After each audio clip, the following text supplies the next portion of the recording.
Hi friends, எல்லாருக்கும் வணக்கம். இன்னைக்கு சூப்பரான டேஸ்டியான மில்க் புட்டிங் எப்படி பண்றதுன்னு பார்க்கலாம். இந்த மில்க் புட்டிங் செய்யறதுக்கு காய்ச்சாத பால் 150 ml எடுத்துக்கோங்க. கெட்டியான பால் உங்ககிட்ட காய்ச்சினது இருந்தா அதுவும் யூஸ் பண்ணிக்கலாம். 2 ஸ்பூன் சர்க்கரை, 2 முட்டை, கொஞ்சமா ஏலக்காய் தூள். ஏலக்காய் தூள் உங்களுக்கு ஆப்ஷனல் தான். இந்த முட்டை வாசனை தெரியாம இருக்கிறதுக்காக நான் கொஞ்சமா ஏலக்காய் தூள் சேர்க்கிறேன். உங்களுக்கு விருப்பம் இல்லைன்னா நீங்க சேர்க்க தேவையில்லை. 1 ஸ்பூன் நெய், அவ்வளவுதாங்க. இப்போ ஒரு பாத்திரத்துல எடுத்து வச்சிருக்க 2 முட்டை, 2 ஸ்பூன் சர்க்கரை, ஏலக்காய் தூள், 150 ml பால், இந்த நாளையும் நல்லா அடிச்சிடலாம்.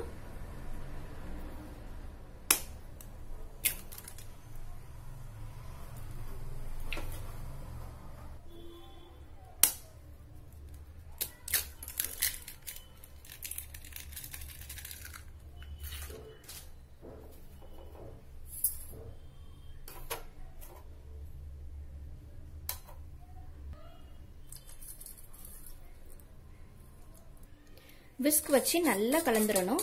கட்டி இல்லாம நல்லா கலந்துடணும். சப்போஸ் உங்ககிட்ட விஸ்க் இல்லைன்னா நீங்க மிக்சியில கூட அடிச்சுக்கலாம்.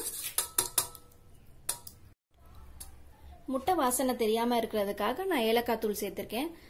உங்களுக்கு ஏலக்காய் தூள் வேண்டாம்னா நீங்க வெனிலா எசன்ஸ் கூட சேர்த்துக்கலாம். இப்ப நல்லா அடிச்சாச்சு.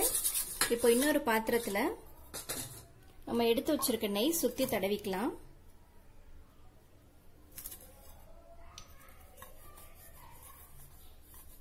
நெய் இல்லைன்னா நீங்க பட்டர் கூட சேர்த்துக்கலாம்.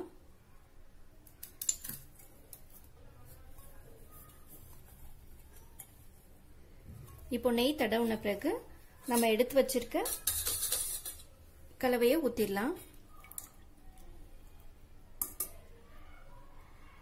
இப்போ குக்கர்ல கொஞ்சமா தண்ணி விட்டுருக்கேன். தண்ணி விட்டுட்டு ஸ்டாண்ட் வச்சிருக்கேன். உங்ககிட்ட ஸ்டாண்ட் இல்லைன்னா நீங்க வேற ஏதாவது பவுல் கூட கவுத்து வச்சுக்கலாம். இப்போ நம்ம எடுத்து வச்சிருக்க அந்த பாத்திரத்துல மூடி போட்டு உள்ள வச்சிரோம். இப்ப குக்கர் மூடி போட்டு மீடியம் ஃப்ளேம்ல 3 விசில் வந்த பிறகு ஆஃப் பண்ணிக்கலாம்.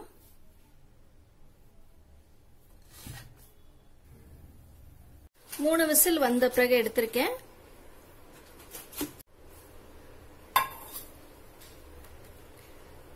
பாருங்க எவ்வளோ சாஃப்டான சூப்பரான புட்டிங் ரெடி ஆயிடுச்சு.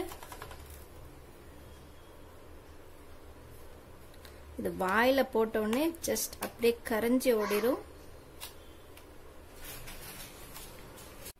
ஆக்சுவலி சூடா இருக்கு, ஆறின பிறகு சூப்பரா இருக்கும்.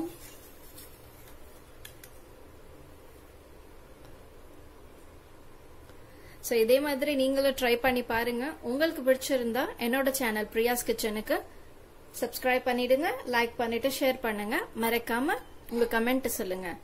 Thank you so much for watching.